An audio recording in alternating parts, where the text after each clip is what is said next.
Welcome to Showing Up Anyway, the podcast for people who are not perfect. On this show, we talk about intuitive eating, fitness without obsession, and healing your relationship with food and your body. Hi, everyone. Welcome back to episode 2 of Showing Up Anyway. And look who showed up.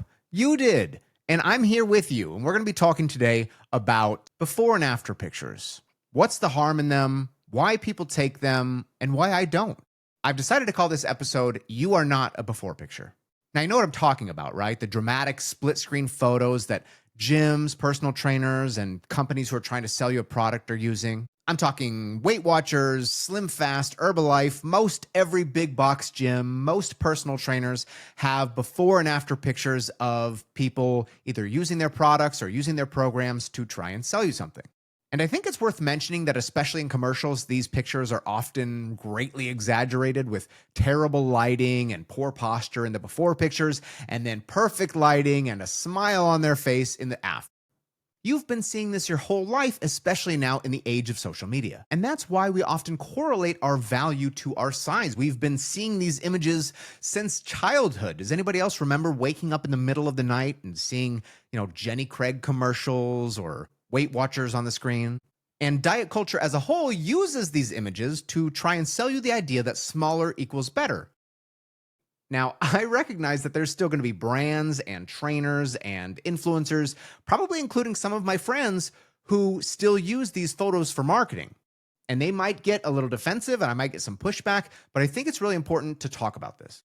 Because the truth is that these pictures imply that the after picture is a happier, more valuable version of a person, and the before picture is something that they need to get away from. So what they end up doing, whether subconsciously or consciously, is feeding shame, comparison, and the feeling that we're always less than the person who's gone through this transformation, less than who we used to be when we were smaller, less than who we used to be before we were pregnant, or before we got a chronic illness. Less than somebody who can afford personal training.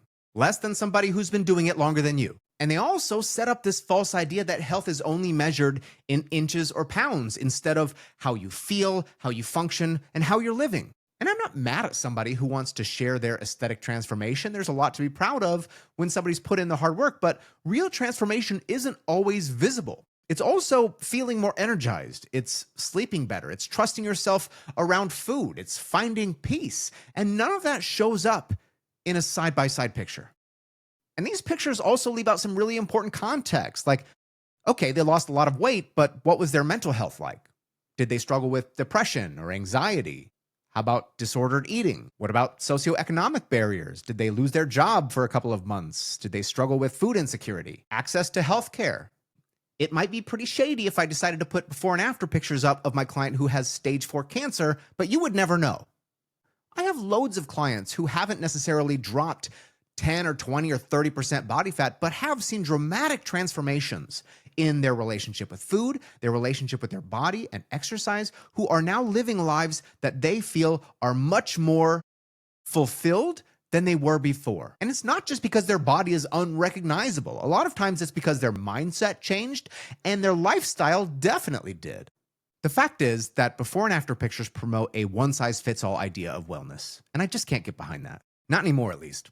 As a young trainer, and I'd say even up until maybe a year ago, I was still using transformation photos on my website to show people that I knew what I was doing, that I was an effective trainer.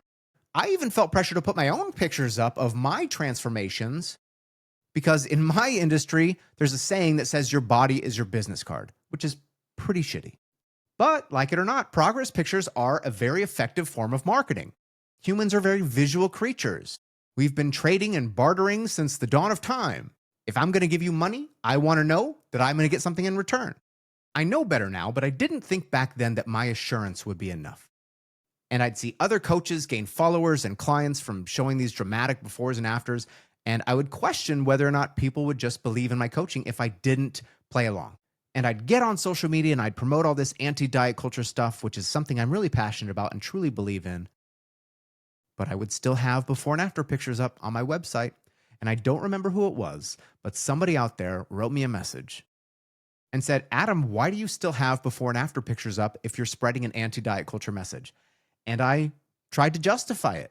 I'd tell myself that this was a small price to pay to get people to buy into an anti-diet culture program. If they bought in first because of the before and after pictures, and I could teach them how to escape toxic diet culture in the rest of their lives, then that was a fair trade-off. And that may be true to an extent, but I know that there are other people who would see those before and after pictures and it would make them feel bad about themselves. And so whoever it was that wrote me that message, if you're listening now, just know that that message did make a difference. And it got me to reevaluate and change the way I did things.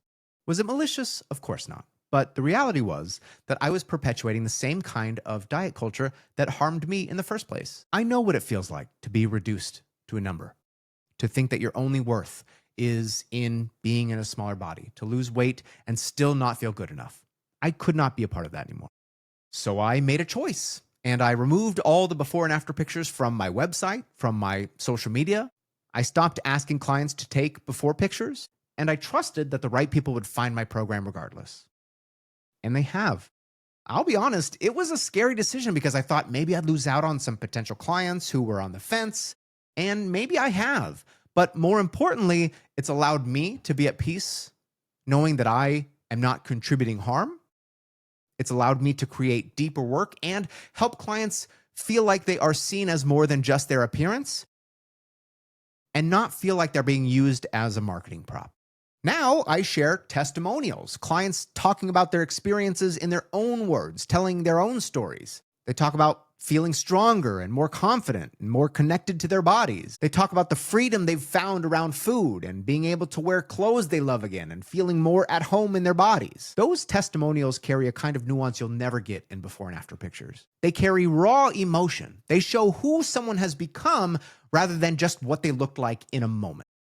And that's the kind of transformation that I care about. I used to have a screenshot of a quote that I really liked about the idea of personal training. And I've searched the internet, I've searched my phone, and I can't find it anywhere, unfortunately. So I can't quote it exactly. But it's stuck with me since I first started training. And it said something like, we don't sell TVs or tires. We sell the quiet dream that someone has at night when they lay their head on their pillow and imagine a better life. If anyone can find that quote in its entirety, please send it to me. I'd love to read it on air. Because even though I can't remember the entire thing, the message that I don't need to hand someone something tangible, I just need to help them have hope, has stuck with me as long as I've coached. A before picture often captures someone when they're at their most vulnerable and painful point. Do you know how many clients I've had come to me and tell me they don't like taking pictures with their families on vacations fully dressed? But personal trainers want them to take pictures at different angles in their underwear, forcing them to look at the parts of themselves that they're most uncomfortable with. It just turns that person into a prop, a piece of meat, not a person, but a body in progress. And what we don't talk about is that people often regain weight, and that happens for a number of reasons. So what happens then? Do we archive that post? Do we erase their story because it doesn't fit into the narrative anymore? Do we make them feel like failures because they didn't maintain that thin body? There's an analogy I use with my clients quite a lot, and it's this. Progress is not a race. There is no finish line. There's no ending destination. It's really more like a garden. It's something that will always take tending, nurturing, attention, and it's going to happen in seasons. It's not going to look the same way all the time. You can't just do a diet, lose weight, and then stay at that point forever. That's not how weight loss works. That's not how bodies work. Maintenance is work. And so the method you use to get there needs to be sustainable because progress is a process. You are more than a moment in time. You are more than a number. You are more than a photo. Now, I'm not going to say that progress pictures can never be useful, okay? If you can look at those pictures in a neutral way and just recognize that each photo is a page in a flip book, and that it's simply one tool we can use to see change over time, okay. But constantly documenting your body and flipping back and forth through the pictures like it's one of those spot the difference games creates anxiety and a disconnection. It trains us to be our own surveillance systems, always watching, always criticizing, and always body checking. And fat people are not the only ones who struggle with the pressure of before and after pictures. There are countless fitness professionals and bodybuilders who are editing their photos on social media as we speak. So I'll say it again. When we remove visual metrics, we allow for internal changes to matter. True transformation is peace. It's freedom. It's not thinking about your body all day. Social media has normalized using your body for validation, but that is optional. You're allowed to opt out. There's a reason I don't post a bunch of pictures of myself shirtless, and that's because you're not getting this for free. You kidding me? I'm kidding. It's because my body is not my business card.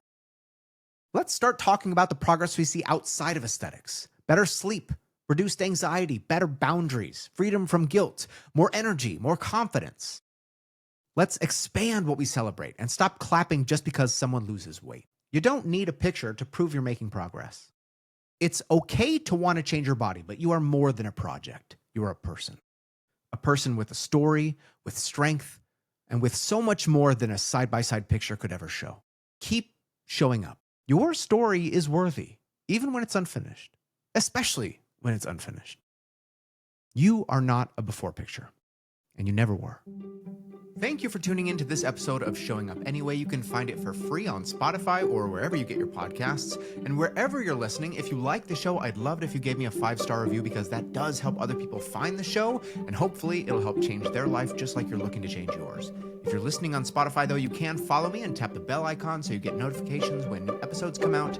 I'm Coach Adam. Remember, when things get challenging, keep showing up.